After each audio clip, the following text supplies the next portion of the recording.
All right, today I'm making more mahogany doors. Had a short that showed us making them, but I'm gonna do a longer video here to kind of show you my process. So these doors are gonna have 2 1/4 inch rails when they're finished. So what I usually do is I cut them 1/8 of an inch bigger. That gives me room to clean them up after they've been glued together, as well as trim the inside detail if anything chips or anything while running through the router. I'm making quite a few doors here, a couple maple doors and also the mahogany doors. These are gonna have an inside OG edge on them. And that inside OG edge, I just run it through the router table. There's the router bit. Let's see if we can get that profile a little better. There's the profile of the OG edge. So I run them all through here. I run them only at about 50% of the full depth to that bearing to kind of keep the chipping to a minimum. And then I run them through at full depth. And then once I run them through that full depth, if there's any chipping, then I go ahead and run them back through the table saw. So I'm gonna go ahead and start running these now and see how it goes. All right, real quick, I use my shop vac for my dust collection to keep that dust down to a minimum. The way that I did it is I just bought one of these plastic attachments for my shop vac with a 2 1/2 inch hose at Home Depot, and then just put a couple screws through there. It's not perfect, but it definitely keeps that dust down a lot. With that and wearing a mask and ear protection, I'm pretty well protected. So anyways, that's how I hook it up. All right, I'm gonna go ahead and run a test piece through at full depth just because I want to make sure that the depth of the detail is right where I want it to be. Once I get that, then I'll readjust my fence on my router table to where I'm only going through about 50% of the depth front to back.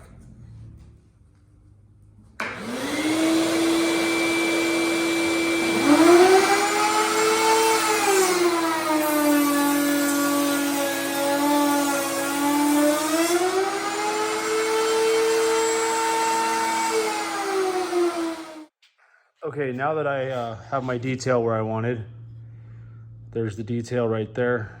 That's the full depth.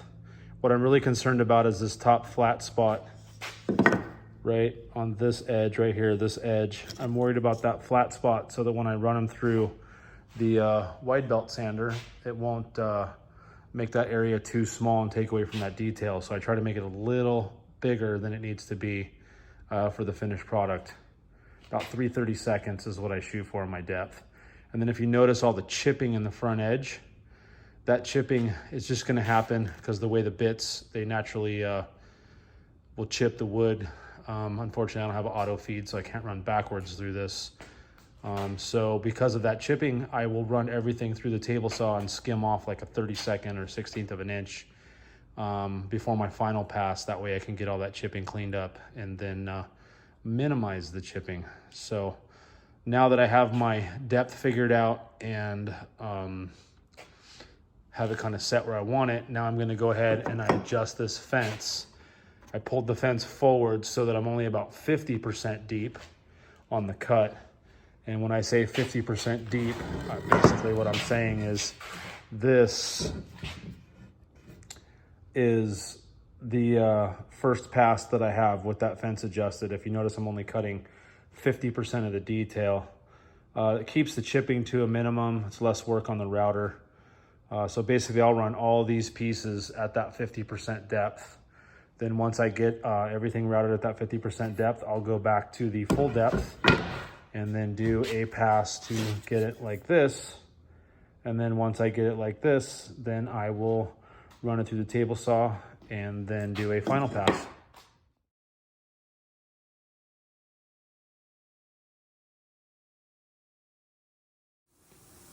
All right, so yesterday I was cutting down all these rails and routing the detail on them. And that's what we call an OG detail for a cope and stick style door. This is the inside detail for the cabinet doors. And then I also routed the ends, which is the female side of the OG.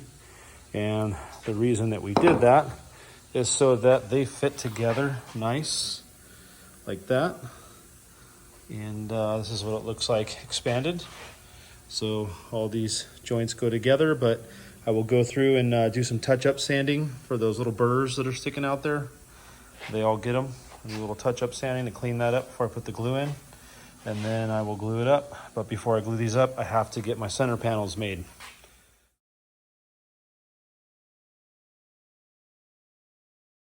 And so there's my center panels. And they are now sanded down to 3/8 thickness. And I'm gonna go ahead and cut them to size. All right, next step is pretty basic. I'm just cutting my center panels to the right size. Right now they're just a hair over 3/8 thick. And the reason I want a hair over is so that when I run through the wide belt sander on my final passes, it'll come down to about 3/8. So I'm going to go ahead and cut these to size.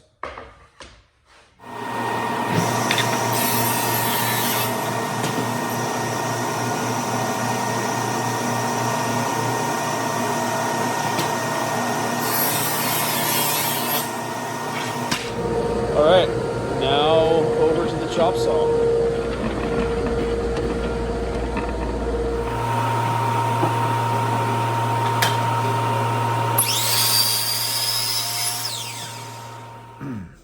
All right, I got my center panels cut to size. Next thing I gotta do is I gotta put a back bevel on it. It's actually more of a cove. And the reason that I have to do that is because the grooves in my rails in my door are only 1/4 inch thick, and I gotta make sure this flat panel fits in there like a tongue and groove concept. So I'm gonna go ahead and route it now.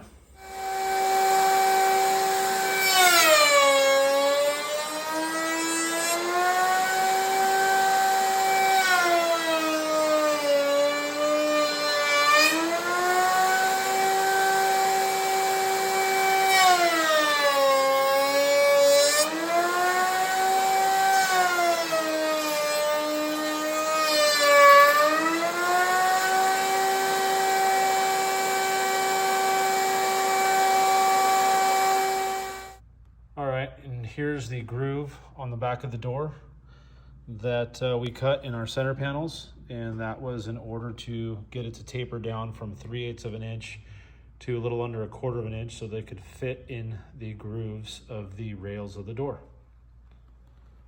And then this is what the front looks like. There's our OG edge and our corners, and there's our flat panel. So this is what the doors look like. Okay, once these doors dry, then I will run them through the wide belt sander again to make sure that I get the edges all sanded real good, all these edges, and get it all real flat so that I can go on to finish sanding and then delivery.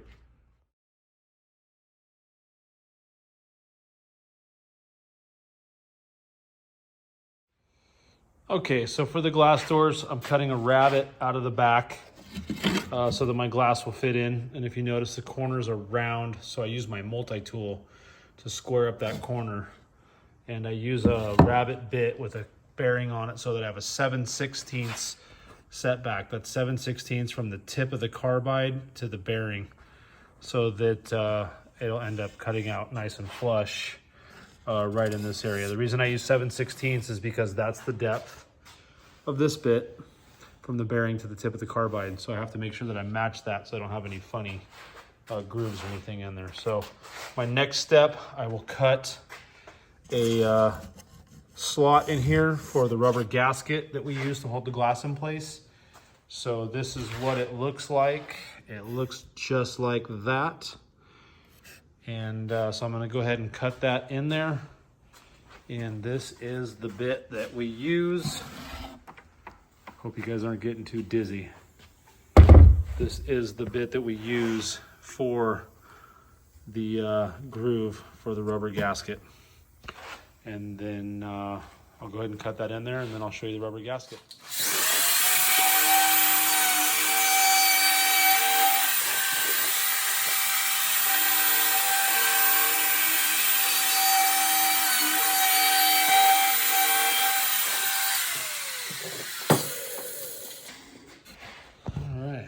This like right after I rat it.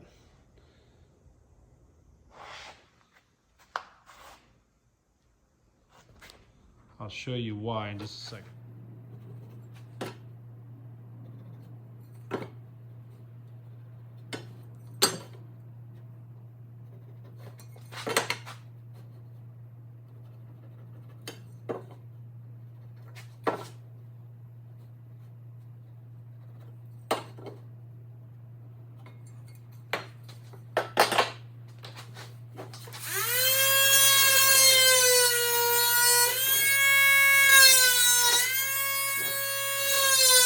Multi-tool.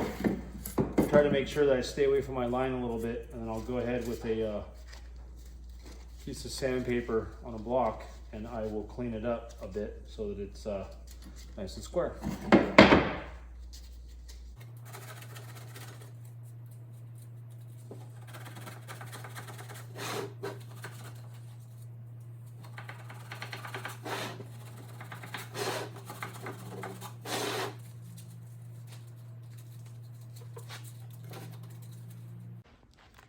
All right, this is the rubber gasket that we use. I like to double check before I send them out that everything's gonna fit, everything's gonna work. And it looks like everything is gonna work. You know, it'll hold the glass in place, so when the door's done, it's gonna look like this. It's a beveled glass front. Actually a pretty nice cabinet door with mahogany. So anyways, that's how we do the glass doors. All right, final step, cabinet doors, is drilling the hinge holes. So I'm gonna go ahead and drill these 2 hinge holes in this door, and this door will be ready to go.